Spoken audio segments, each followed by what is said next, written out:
Chapter 1. Voldemort stood in the forest waiting for young Harry Potter to walk to his death, but his Death Eaters returned empty-handed. "I thought he would come," Voldemort said disappointedly. "I expected him to come. It was, it seems, mistaken." "You weren't," Harry said as strongly as he could manage through his fear as he removed his cloak and let the resurrection stone fall to the forest floor. There was an air of celebration through the gathered group, all except for one. "Harry, no." Hagrid cried out from where he was tied to a tree. "No, no, Harry, what yeah." He was cut off by a silencing spell from Thorfinn Roll. Voldemort ignored it all, focusing only on the boy in front of him. "Harry Potter, the boy who lived," he said in almost a whisper before throwing a silent killing curse at him. Both Harry and Voldemort appeared in a place that looked almost like King's Cross Station, but not quite. It took a moment before either of them collected themselves enough to notice the other's presence. But before another fight could start, someone else appeared. Someone who startled them both into silence. He, if it was a he, was 7 foot tall in a black cloak that covered almost all of him. He could almost pass for a Dementor save the fact that he didn't have the same aura of cold and despair, and the fact that he was carrying a scythe as tall as he was. The only sign either of the wizards showed of their fear was their silence in his presence. "You have both disappointed me greatly," the figure sighed. Voldemort had a good idea who this was, and it was the one being that he was completely terrified of, so it was Harry who managed to find words first. "See, can I ask, who are you? Are you truly so imbecilic to need that question answered?" Voldemort hissed scathingly. "Well, I know who it looks like, obviously, but that doesn't mean it's not a trick," Harry snapped back with a glare. "Enough," the being interrupted their bickering. "And it is not a trick. I am Thanatos, also known as Death." "And how have we disappointed you?" Harry asked, far more used to ending up in these sorts of situations than the Dark Lord. His whole life was being thrown from one harrowing adventure to another. "First, you," Thanatos turned to Voldemort. "Your Horcruxes were a foolish mistake." "You would say that," Voldemort muttered. "It has nothing to do with you escaping my grasp," Death said sternly, noticing the slight twitch of the Dark Lord at his anger before he schooled his reaction. "Horcruxes do not work." "Lies," Voldemort argued, not at all surprised that the personification of Death would try to peddle that sort of misinformation. "Truth," Death countered. "If they worked, then why is the world not littered with Dark Lords that have used them?" Voldemort opened his mouth and closed it a few times as he turned that question over in his head. It was Harry that asked the next question that he would have, though, before he could get that far in his thinking. "How did he survive the night he attacked me, then?" "Because of the prophecy. He was already immortal. As were you," Thanatos told them. "I don't understand," Harry said confusedly. "We'll get back to that in a moment," Death told him before turning back to Voldemort. "All you succeeded in with creating Horcruxes was losing more and more of your sanity with each one. You were a visionary that could have revolutionized the wizarding world. Instead, you became a force of destruction, the face of true madness. I will still revolutionize." "No, you will destroy it," Death cut him off sharply. "Were I to send the two of you back, or even just you, Tom Riddle, the world would end within a few short decades. Not just the wizarding world, but the Muggle one as well. Every living thing on Earth would die as a direct result of your actions." "I'm sorry to interrupt, but your Death, don't you want people to die?" Harry asked curiously. Voldemort let out a derisive snort, but before he could say anything, Death was answering Harry. "Of course I do. And I want people to keep dying. If everyone dies, then no one is being born to die later, and then I'm out of a job and will fade away myself. As long as humans survive, they will keep reproducing and keep dying." "Oh, right. Yeah, that makes sense," Harry said sheepishly. "Which brings us to you," Death said, turning his attention to Harry. "While I can understand your desire to fight against Tom Riddle given his madness, you allowed yourself to be led around by the nose by the other Dark Lord." "Other Dark Lord? Who?" Harry asked skeptically. "Dumbledore, of course," Voldemort huffed. "Dumbledore wasn't a Dark Lord. He was the leader of the light. And as dark as they come," Thanatos interrupted. "To raise a child as a sacrifice, intentionally put him in a home where he would be abused, set up deadly traps and tests for such a child, and yours is far from the only childhood he ruined. Those are the actions of a Dark Lord." "But that's not." "He wouldn't," Harry trailed off as he thought back over the years. Hagrid picking up the stone while Harry was with him.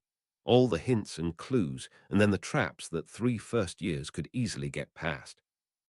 The fact that a 13-year-old muggle-born figured out what the monster was petrifying people when all the staff seemed stumped. The fact that the Phoenix and the hat were sent to him, Fawkes could have just as easily brought Dumbledore himself. Dumbledore was the head of the Wisengamot, but he couldn't get Sirius a trial. He had 2 children use a time-turner illegally instead of doing something himself, and the tournament he hadn't entered himself. Surely it wasn't so easy to set someone up in a magical contract without their permission, or people would be doing it all the time. Why had he had to compete?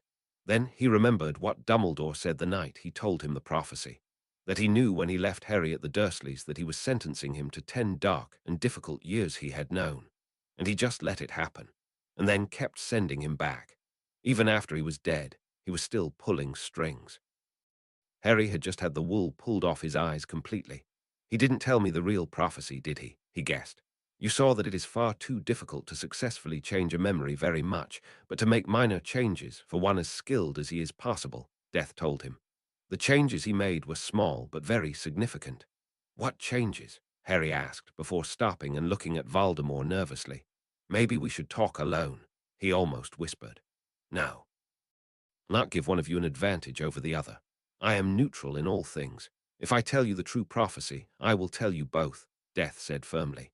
It is up to you if you wish to hear it. Harry considered that for a moment. It was likely that they were both dead anyway, or they wouldn't be here talking to Death. What harm could it do now?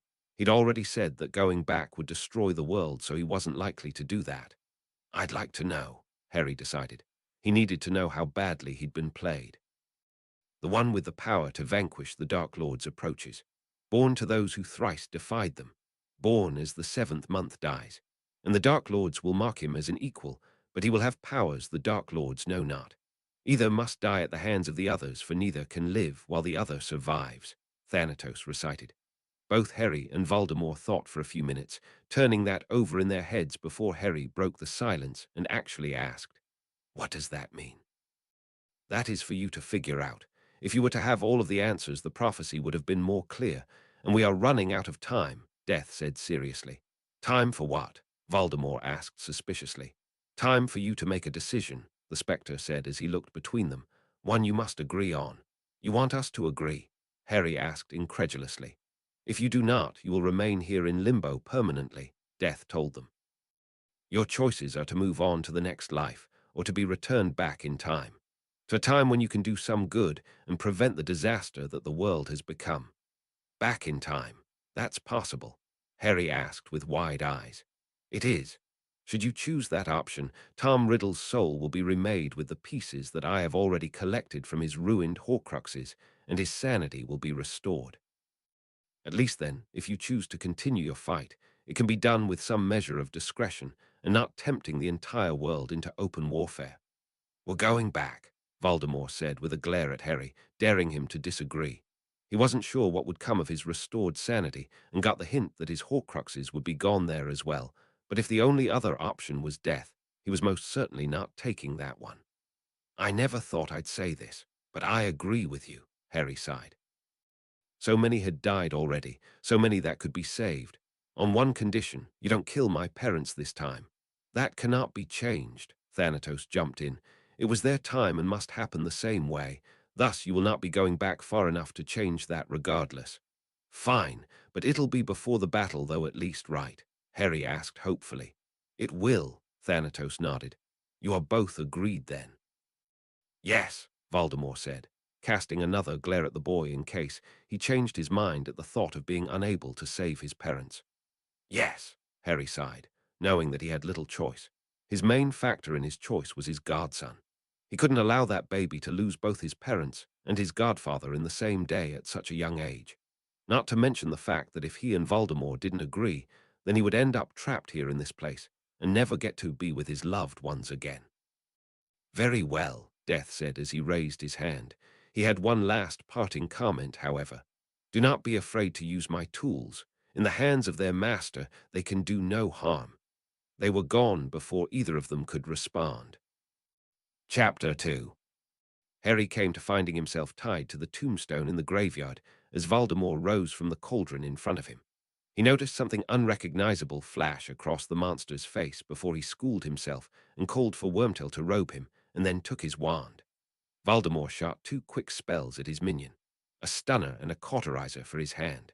No sooner than Peter hit the ground, Voldemort fell to his knees with a moan of, "Dear Merlin, what have I done?" Harry knew then that something major had changed when he got his sanity back. What it was, he didn't know. For all he knew, it would be even worse, but for the moment he would give the benefit of the doubt. He hadn't forgotten what Death had said about Tom Riddle being a visionary to save the wizarding world. Voldemort. Do you think you could? You know." He struggled a bit in his bindings. He flinched when the dreaded U-wand snapped up at him and shot off a spell, but relaxed at least a bit once he realized that all it had done was cut the ropes. That was the impetus that the Dark Lord needed to snap himself out of his morbid self-recriminations, and he took a few deep breaths and stood, grabbing Harry's wand from Wormtail's pocket in the process. He took his own wand and tapped it 3 times before it flashed, and then he handed it back to Harry. He hoped he wouldn't end up having to fight the boy right now, but if he did, he wasn't going to aim to kill. He had a lot to think about and put together in his head soon, but this disaster needed to be finished first.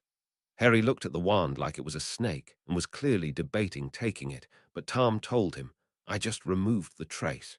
You won't have to worry about your magic being recorded anymore." "Thank you," Harry said, still watching warily as the Dark Lord finished pulling himself together, still clutching his wand like a lifeline, wondering if he was going to be defending himself. "So, what now?" "Now, I send you back to Hogwarts, and I try to put my life back together and refine my purpose," Tom sighed heavily. "We will speak once you return home for the summer, and I have my head and my sanity straight." "Cedric," Harry remembered looking sadly over at the dead body. Looked like that was one person he wasn't going to be able to save. "Such a waste," Tom said regretfully, the closest he would come to an apology. "You will, of course, return him to his family." "And tell them what, that you're back?" Harry asked, only a little petulantly. "No," Tom shook his head as he considered the matter before coming up with a story. "You saw him fall and were stunned right afterwards. I'll restun you again before I portkey you back, and you say that's when you first woke up." "And if I refuse to cover for you?" Harry asked stubbornly. "Then I will obliviate you and implant the story anyway and continue my original goals without your input," Tom said with a stern look at the boy. "You mean you'd actually consider my input anyway?" Harry scoffed. "I would, yes," Tom nodded, "hence wanting to speak with you again later." Harry considered the matter for a minute before coming up with a deal. "I'll go along with this on one condition." "What's that?" Tom asked suspiciously. "Him," he snarled at Wormtail. "I want him turned in and my godfather's freedom." "You realize that the old bastard will never let your godfather have custody of you," Tom said warningly. "We can't let on that anything's changed until we have a plan to deal with him." "And you sending me back alive wouldn't let on?" Harry asked with a raised eyebrow. "Of course it would, but that could work in our favor. He will assume that something went wrong with the resurrection and that I'm too weak to want to face you. That I want to keep you alive in case your blood is needed to correct the ritual," Tom explained. He knew how Dumbledore thought. "But you could have just killed me while I was unconscious," Harry pointed out. "In my previous state, that wouldn't do. I would have demanded a showdown, to prove that I was superior. And that is what he will be expecting in the future, once my weakness is resolved," Tom explained. "Okay, I get that. But back to the previous topic, I don't care if he can get custody or not. If I need to, I'll tell him I need to stay with my relatives anyway to keep him from fighting it, at least until Dumbledore's out of the way. But he deserves his freedom." Tom considered that for a moment. There was no question that having Harry Potter on his side would be far more useful than the rat, but Harry wasn't offering to be on his side. Harry was only offering to not broadcast the resurrection that Dumbledore would know of anyway. Nevertheless, the goodwill with the boy would still be far more useful, but he could get more out of it. "I will agree to your terms, if you will also agree to hear me out peacefully and consider my ideas objectively when we next speak." Harry thought for a second before giving a curt nod. "I'll listen, but no promises. And as far as peacefully, I won't attack first, but I reserve the right to defend myself." "Agreed. Give me a week to get things in place and a plan to break through our dear minister's denial. Otherwise, the rat will likely end up kissed and the whole thing hushed up so that he can save face," Tom pointed out. Harry sneered at the thought that Tom was right. It had happened about so many things before. Deal. But I'm not talking to you again until my godfather has his freedom. Acceptable, Tom nodded. Oh, and no more killing between now and then, Harry added. Tom huffed at the audacity of the boy, but he could agree to that. It would take longer than that to get things settled with his followers anyway. Agreed. Now go lay down next to your friend. I will stun you and then portkey you both back to Hogwarts. Harry nodded and rather nervously moved over next to Cedric to lay down. Letting Voldemort cast a spell on him was more than a little crazy, and he just hoped that he wasn't making a mistake. The old Voldemort would have been casting already, though. He wouldn't have continued the bargain calmly. That didn't stop the flash of fear as the spell came from the U-wand while he was relatively helpless. The next thing Harry knew, he was being enervated on the Quidditch pitch in front of a huge crowd, and he resisted the urge to sigh. Would it really have been too much to ask for the old man to have taken him to the infirmary first to avoid such a spectacle? He realized that, yes, it would have, especially with what the headmaster was hoping he would say. My boy, are you all right? What happened? Is he back? Dumbledore asked. Harry would have missed the gleam in the old man's eyes if he hadn't been looking for it, and he solidified his position. I don't know. What happened, my dear boy? Dumbledore asked, trying not to show his annoyance at that answer. Harry worked himself into a frantic retelling as it seemed like he was letting the memory of what happened back. We landed from the portkey, and then there was a graveyard. We didn't know what it was. We were just pulling our wands when I saw the green light coming. I tried to push him out of the way, but I was too slow. And then I was stunned and am waking up here. I don't know anymore. Harry felt the pressure in his head showing that the headmaster was reading his mind, so he let that part show. He just shunted the headmaster to waking up just now after the stunner hit once Cedric died. I see, Dumbledore said sadly. Well, we should get you to the infirmary, or I dare say Madame Pomfrey will be rather cross with me. He put on a jovial face. I can take him, headmaster. The man masquerading as Mad-Eye said, as he hobbled up. Crap, Harry had forgotten about him. He let himself be helped to his feet and made a split-second decision to go with the man for now. He waited until they were out of earshot of everyone else before he said, I made a deal with your master, Barty, and you need to get out of here now. You're about 10 minutes away from getting caught. You lie, he said with narrowed eyes, despite the doubt he was now feeling. I'm not. How else would I have escaped? And why keep quiet about him coming back? And how would I have known who you are? Harry pointed out. If I make a run for the gates, they'll notice, Barty pointed out, glancing back at the crowds behind them. Harry reached into his pocket and pulled out the broom that he'd shrunken in case it was needed and handed it over. Tell your master to get that back to me when we meet up, he said, forcing himself to let go. It was a gift from Sirius, but if things worked out, he would have the rest of his life to get more gifts from Sirius. Between that and a disillusionment spell, it should be enough to get you outside the wards.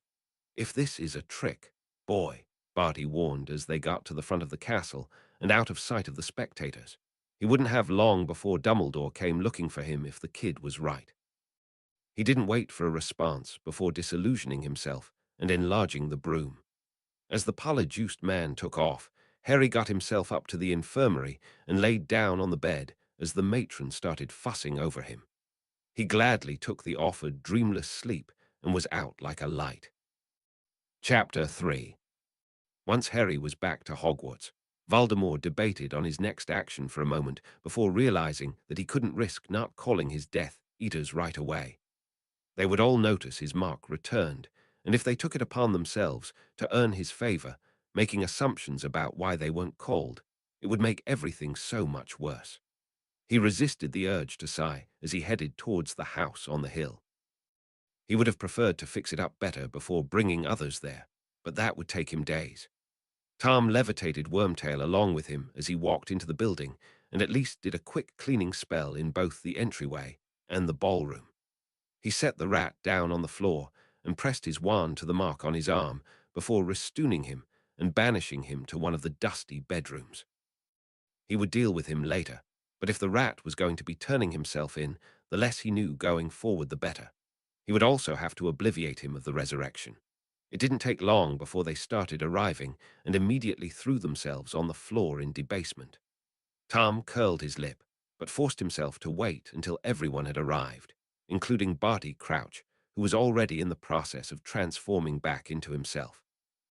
Once he was relatively sure that everyone that was going to come had arrived, he snapped at them all. "Get up, all of you." They all jumped to their feet like they'd been scalded. "The return of my body has also returned my sanity, so there will be changes. We will return to our original goals, and you will not debase yourselves like animals," he said disgustedly.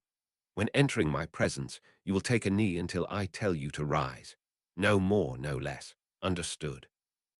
"Yes, my lord," chorused through the room, and Tom could see the tension leaving many shoulders at his pronouncement. It was no wonder none of them had looked for him over the last 13 years. Not after what he became. There was no sense in hopping on it. "I want each of you to have a written report in my hands 1 week from today. I want detailed your current position, important changes that have happened in the last 13 years, and ideas to further our true goals. If you do not remember our true goals from before I was cursed with insanity, I suggest you ask someone who does. If you make me waste my time reading drivel, I will not be kind," he said warningly. He would give them some leeway under the circumstances, but there was no need to tell them that and risk them being sloppy on purpose. "Yes, my lord," chorused again. "That is your only assignment, and you will do nothing else regarding our cause until then. My resurrection is to stay secret." "Understood. Yes, my lord." "Now, Lucius," Tom said with a sneer. He wanted to do this in front of everyone lest they think his returned sanity a sign of weakness. "I left with you a diary some years ago." My lord, Lucius stammered and then trailed off. "Yes," Tom said with a raised eyebrow. "Dumbledore and his minions took it. The Potter boy destroyed it," Lucius said quickly. "Do not attempt to deceive me," Tom roared as he stood up, pointing his wand at the Blonde and casting the Cruciatus curse. He only held it for a few seconds, though, not like he would have before. Before the return of his sanity, he would have pushed the Blonde to the brink until he was sobbing and twitching for days. "You will give me the entire story now." Lucius cried out in pain during the curse and dragged himself back to his feet when it was lifted, recognizing the mercy. I slipped it to the youngest Weasley girl in an attempt to discredit her father. It was discovered and destroyed by Potter. So the item I gave you for safekeeping, that I told you to protect with your very life, you threw away for your own purposes and got destroyed, Voldemort summed up coldly. It didn't matter that it wasn't needed anymore, that it had been a mistake to make in the first place. It was the principle of the thing. Lucius was torn. Normally this would be the point where he would grovel on the floor for forgiveness, but his lord had made it clear that wasn't acceptable anymore. Instead, all he could do was hang his head and beg, "Please forgive me, my lord. I'm sorry. It will never happen again." "No, it will not," Voldemort snapped, "because I will not be so foolish as to trust you with anything important in the future." He threw another Crucio at the Blonde, and this time held it for a full minute as his punishment. Once it was lifted and Lucius once more dragged himself back to his feet, he turned to the rest and said, "Potter is off limits. No one touches the boy. Barty, Lucius, stay behind. The rest of you are dismissed. I'll expect your reports in 1 week." "Yes, my lord," they all bowed before filing out. "Lucius, I will give you one last chance to earn my favor. You have the ear of the minister, yes?" Tom asked. "Yes, my lord. He is quite easy to manipulate," Lucius told him. "Then you will ensure that he is willing to grant Sirius Black his freedom. In 5 days, Peter Pettigrew will be turning himself in. He will be given Veritaserum, which will make it clear that Black is innocent. I will give you a list of questions that he will be asked under the Truth Serum, and you will ensure that the minister asks them and that the trial and the results are publicized," Tom told him.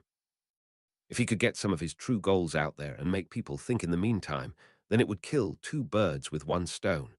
"I understand, my lord, but he will be concerned about the loss of popularity," Lucius said with a wince. "I don't care what kind of story you and he spin to make him look good.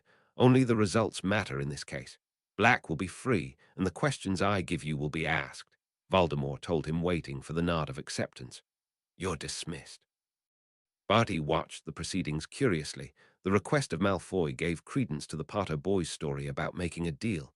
Everyone knew that Black was his godfather, and there was no other reason for the Dark Lord to be so intent on his freedom. Once Lucius was gone, Tom turned his attention to Barty. "I am surprised you were able to get out of Hogwarts so easily," he said in question. He remembered Barty getting caught last time around. The Potter boy helped me. He told me that he made a deal with you. Barty trailed off, hoping he wasn't going to end up cursed. He did, Tom nodded. He wasn't going to mention that Barty's escape wasn't part of that deal. No need to let the man know that he'd been forgotten about. In Tom's defense, it had been a few years for him. Barty let out a sigh of relief before hesitantly holding out the broom.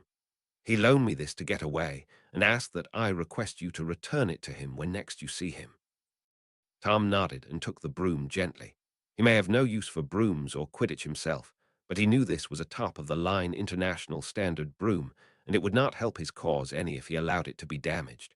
He was trying to stay on the boy's good side, within reason.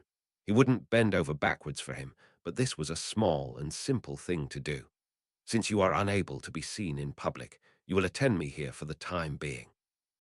I have 2 other rituals that I will need to complete in the coming days, in addition to controlling Wormtail. Once things are more settled, you will be seeing a mind healer. A mind healer, my lord? Barty asked nervously. Yes, Barty, a mind healer.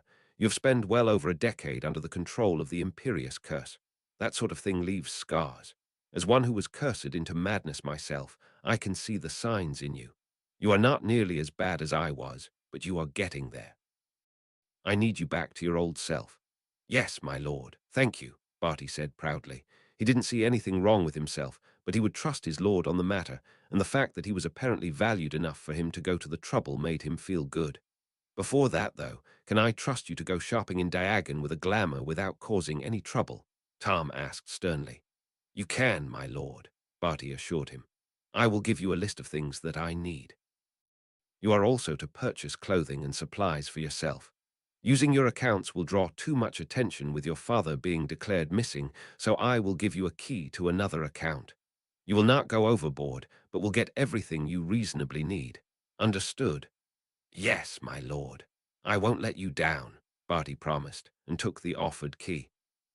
Tom cast a glamour on him and handed him a hastily scrawled list of what he would need for the next 2 rituals that could be purchased, as well as food and other supplies for the manor.